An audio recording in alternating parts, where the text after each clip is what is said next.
lot of you guys are getting estimates for really cheap floors, and when I mean cheap, I just mean by square footage cheap. I come out to do a bid for you, my price is over double the price of theirs. So I go home and research, try to figure out what I'm saying different than they're saying. Why is mine so much more expensive?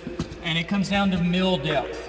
So the products that I normally use, my primer and base coat alone give you 24 mils of epoxy with nothing broadcast into it. Go price it out with some of our local competitors even, and some of the nationwide guys that are ordering some of your cheaper epoxies and polyaspartics. Yes, they can have you back on your floor in 6 hours on a 3 mil base system with a 3 mil top coat.